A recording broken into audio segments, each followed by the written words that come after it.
Alright, so in this next clip, what I plan to do is to share how I take really soft clay and I put it on my wedging board. I've got a solid piece of plaster. On one side I flip it over and I wedge red clay, and then on the other side that's what I use to do white clay. Usually leave it on the table. It's at a pretty reasonable height for me to do the wedging that I need to do. So what I have is my little pottery sink that's right over here. It's basically a couple buckets with a bunch of holes drilled into them. And then I've also got a pillowcase. The pillowcase is used to catch any slurry. And then once it dries up a bit, then what I do is I go leave it on the plaster bat. So I'm going to just set up the camera so you can see the process.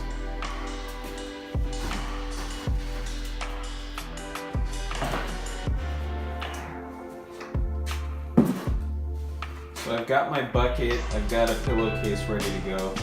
What I'll do is I'm going to remove the pillowcase from the outside of the bucket. I've got all of this really soft clay. What I need to do is to set it up on the plaster slab. It'd be ideal to wear some kind of a respirator when you do this type of work because there's a lot of dust that's kicked up.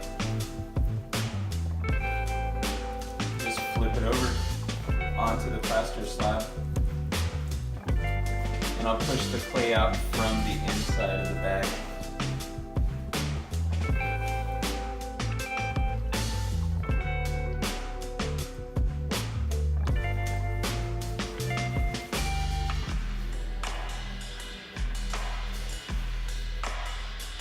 Okay, so that's most of it.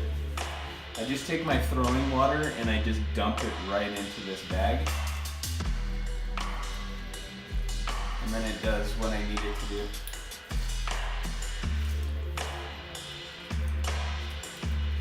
Take out most of the clay off of there. And just reach back into the bag, flip it inside out again, and drop it over the bucket.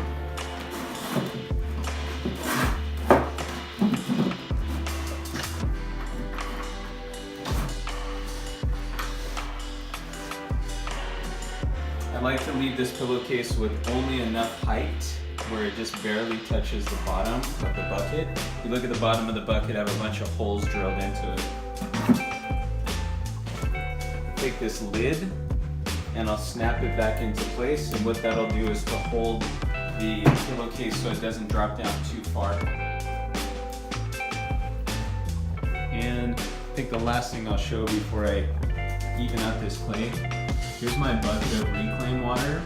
I'm working in, like I said, I'm working in a garage, so I don't have, insulation. I don't have running water, so it's just easy for me to use gravity and a little bit of ingenuity to capture all of this dirty water.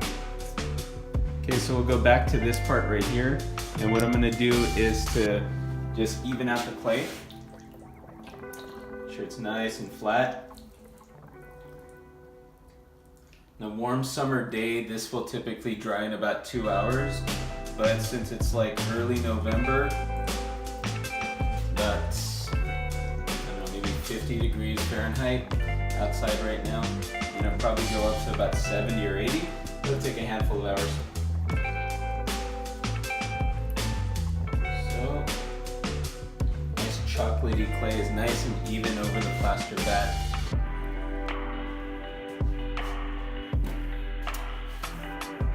Okay, so it's a handful of hours later, and I'd say current time is about 1 o'clock in the afternoon.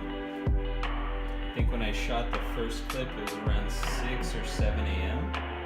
So all that slop and that slimy clay, look at how easily it peels off the plaster slab. That's because a lot of the water has been absorbed by the plaster. So what I'm going to do right now is I'm going to try to homogenize the clay. What that means is I want to get all the particles to kind of blend together smoothly, and I want to get rid of all of the little air bubbles. So once I peel most of this stuff off of the plaster, what I need to do is is like to smush all of this together. The term is called wedging. So I'm gonna wedge the clay because you can see it's very marbled and there's lots of different clay bodies on the inside. And I need it to be smooth. I can't have any holes in it like this or it's not ideal for throwing.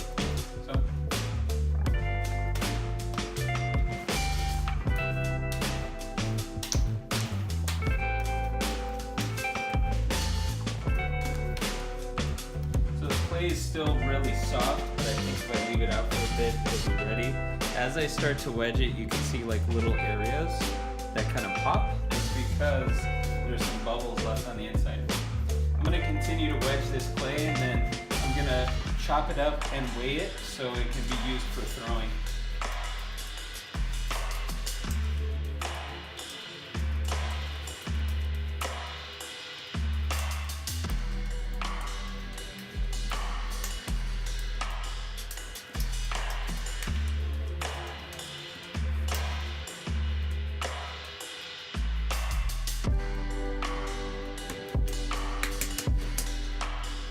So it's a little too soft.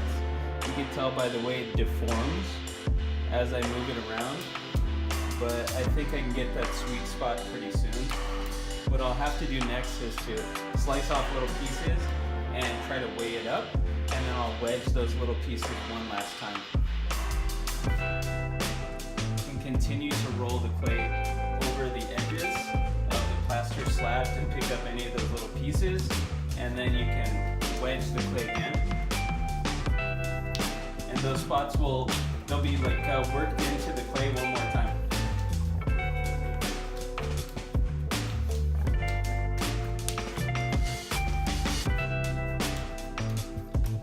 In most cases, I've found that it's okay to over wedge your clay.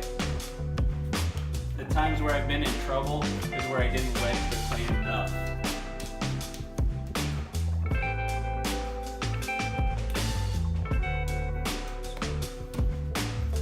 Pretty good. I need to get my scale and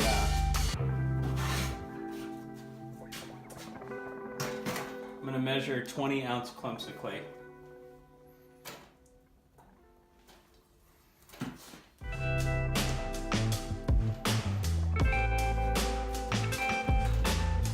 So here's 20 ounces. What I could do is turn this into a mug.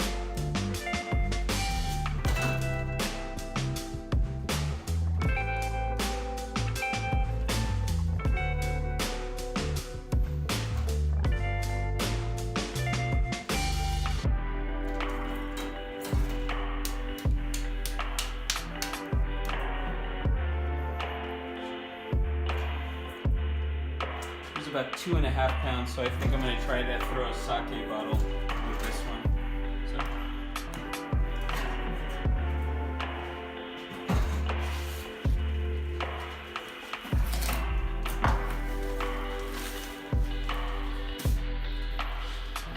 So I'll wedge these one last time. If there's any chance of air bubbles being inside, it's a good idea to try to get rid of them now because I don't want to worry about it when I'm trying to throw the clay.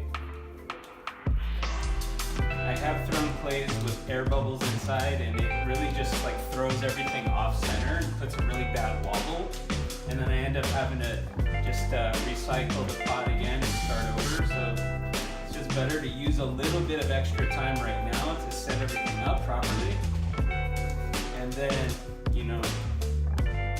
don't have to worry about doing it again. You just do the job right the first time, and then life is good.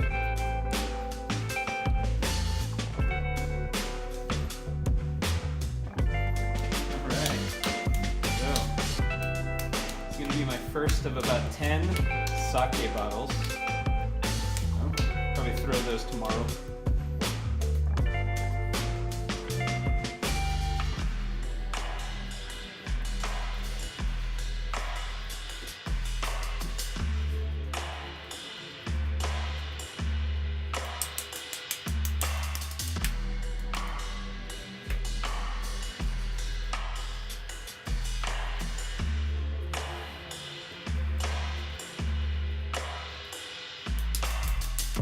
This clay is so soft, I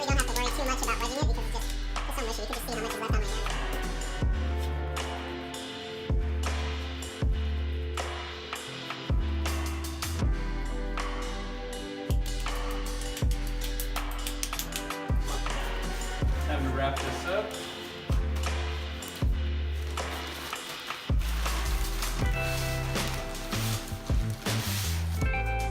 Just go throw that a little bit later.